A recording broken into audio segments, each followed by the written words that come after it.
Hi നമസ്കാരം, എല്ലാവർക്കും മിലി and ഫാമിലിയിലേക്ക് സ്വാഗതം.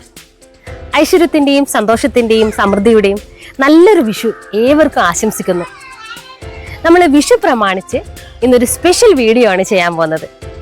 എന്താണ് സ്പെഷ്യൽ എന്നല്ലേ? വിഷു ഒന്ന് ഓർക്കുമ്പോൾ തന്നെ നമ്മുടെ മനസ്സിലേക്ക് ഓടി വരുന്നൊരു സംഗതിയാണ് കണിക്കൊന്ന. അപ്പോൾ കണിക്കൊന്ന വെച്ചൊരു വെറൈറ്റി സോപ്പാണ് നമ്മൾ ഇന്ന് ഉണ്ടാക്കാൻ പോകുന്നത്. അപ്പോൾ അതിനുവേണ്ടി നമുക്ക് കണിക്കൊന്ന പറിക്കാൻ പോകണം.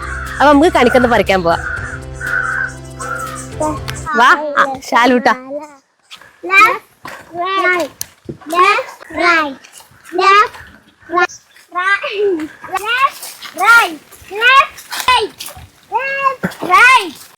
അങ്ങനെ കണിക്കൊന്ന പറിക്കാനായി അയൽവാസിയായ പവിയേട്ടന്റെ വീട്ടിലെത്തി.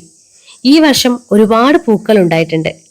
ഇഷാലൂട്ടനും ആദിമോളും പന്നൽ ചെടി കൊണ്ട് സീല് വെക്കുന്നത് കണ്ടപ്പം എന്റെ കുട്ടിക്കാലം ഓർമ്മ വന്നു. മലയാളികൾക്ക് വിഷു എന്ന് പറഞ്ഞാൽ അത് വെറും ഒരു ആഘോഷം മാത്രമല്ല, സമൃദ്ധിയുടെയും ഐശ്വര്യത്തിന്റെയും ഒരു ഓർമ്മപ്പെടുത്തൽ കൂടിയാണ്.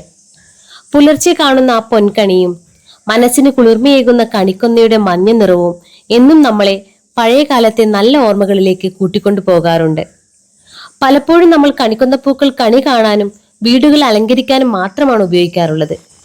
എന്നാൽ നമ്മുടെ ചർമ്മത്തിന് അഴകും ആരോഗ്യവും നൽകുന്ന ഒരുപാട് ഔഷധ ഗുണങ്ങൾ ഈ സ്വർണ്ണപ്പൂക്കളിൽ ഒളിഞ്ഞിരിപ്പുണ്ടെന്ന് എത്ര പേർക്കറിയാം? ഈ വിഷുക്കാലത്ത് പറമ്പിലെ പ്രകൃതിദത്തമായ കണിക്കൊന്നപ്പൂക്കൾ പറിച്ച് ചർമ്മത്തിന് തിളക്കം നൽകുന്ന ഒരു വിഷു സ്പെഷ്യൽ കണിക്കൊന്ന സോപ്പ് നമുക്ക് വീട്ടിൽ തന്നെ തയ്യാറാക്കാം. വിഷുവിന്റെ ഐശ്വര്യം ഇനി നമ്മുടെ ചർമ്മത്തിലും.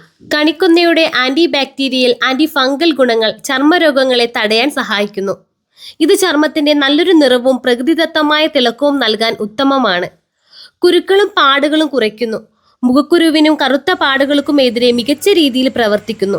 ചൊറിച്ചിലും അലർജിയും ശമിപ്പിക്കുന്നു. ചർമ്മത്തിന്റെ അസ്വസ്ഥതകൾ കുറച്ച് നല്ല തണുപ്പ് നൽകാൻ കണിക്കൊന്നയ്ക്ക് കഴിയും. കുടുംബശ്രീയുടെ വിഷുച്ചന്തയിലേക്ക് വേണ്ടിയാണ് നമ്മൾ കണിക്കൊന്ന സോപ്പ് തയ്യാറാക്കിയിരിക്കുന്നത്.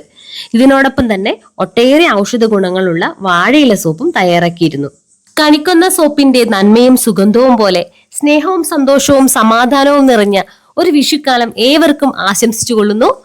നമ്മുടെ ചാനൽ ഇതുവരെ സബ്സ്ക്രൈബ് ചെയ്യാത്തവർ സബ്സ്ക്രൈബ് ചെയ്യുക, സപ്പോർട്ട് ചെയ്യുക. എല്ലാവർക്കും ഒരിക്കൽ കൂടി ഹാപ്പി വിഷു.